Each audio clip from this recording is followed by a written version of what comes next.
नीट paper फुटीच्या प्रकरणात विद्यार्थ्यांचं दिल्लीत आंदोलन सुरू असतानाच आता महाराष्ट्राच्या राजधानीतलं अर्थात मुंबईतलं वातावरणही तापू लागलंय. ठाकरे बंधूंनी येत्या रविवारी 26 जुलै रोजी आंदोलनाची हाक दिली.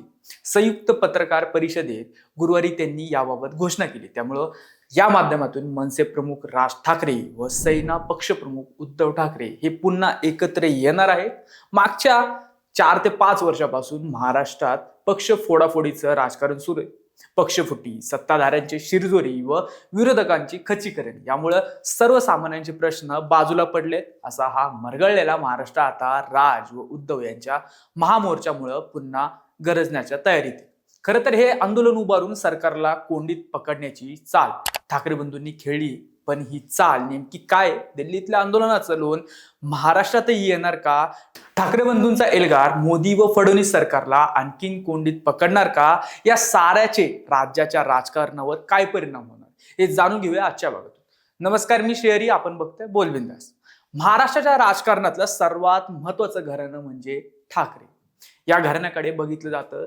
भाजप सारख्या पक्ष ठाकरेंच्या शिवसेनेच्या आधारानेच महाराष्ट्रात वाढला, मोठा झाला. मात्र या दोन पक्षातील सत्ता स्पर्धा, मतमतांतर यातून भाजप व सेना युतीत फूट पडली. तत्पूर्वी राज ठाकरे यांनी शिवसेनेतून बाहेर पडून आपला महाराष्ट्र नवनिर्माण सेना नामक नवीन पक्ष काढला. दुसऱ्या बाजूला एकनाथ शिंदे यांना हाताशी धरून भाजपनं शिवसेना फोडण्याचा एक कलमी कार्यक्रम हाती घेतल्याचं सगळ्यांनी पाहिलं. अलीकडेच जे ठाकरे सेनेचे 6 खासदार शिंदे गटाने फोडले त्यामागेही भाजप असल्याचं बोललं जातं. विरोधकांना पूर्णपणे नेस्तनाबूत करण्याचा विडा उचललेल्या भाजप विरोधात महापालिका निवडणुकीत ठाकरे बंधू एकत्र आले होते. हे दोघं एकत्र आल्यानंतरही भाजपने महापालिका जिंकली खरी. या निवडणुकीत उद्धव ठाकरे यांना चांगलंच यश मिळालं, तरी राज यांना अपेक्षित यश मिळालं नाही. परंतु तरीही त्यातून ठाकरे ब्रँडचं महत्व अधोरेखित झालं. आता केंद्र सरकार विरोधातील असंतोष वाढत असताना या दोन भावांनीही थेट भूमिका घेण्याचं निश्चित केलेलं पाहायला मिळते. नीट पेपर फुटीच्या मुद्द्यावर मागच्या काही दिवसांपासून देशातील वातावरण तापलेलं आहे.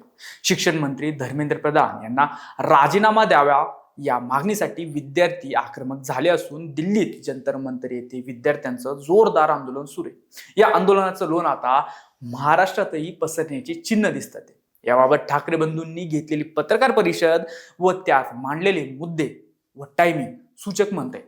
मुंबापुरीतील येत्या रविवारी 26 जुलैला आंदोलन करण्याची हाक ठाकरे बंधूंनी दिली. अशी चिन्ह आहेत.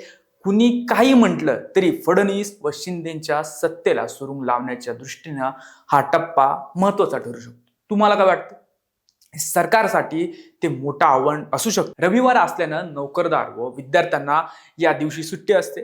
त्यामुळं मोठा वर्ग या आंदोलनात सहभागी होऊ शकतो. शिवाय कोणत्याही पक्षाचा झेंडा या आंदोलनात नसेल. तिरंगा ध्वज सोबत घेऊन येण्याचं आव्हान करण्यात आले. त्यामुळे पक्षीय चौकटीत हे आंदोलन तोलता येणार नाही.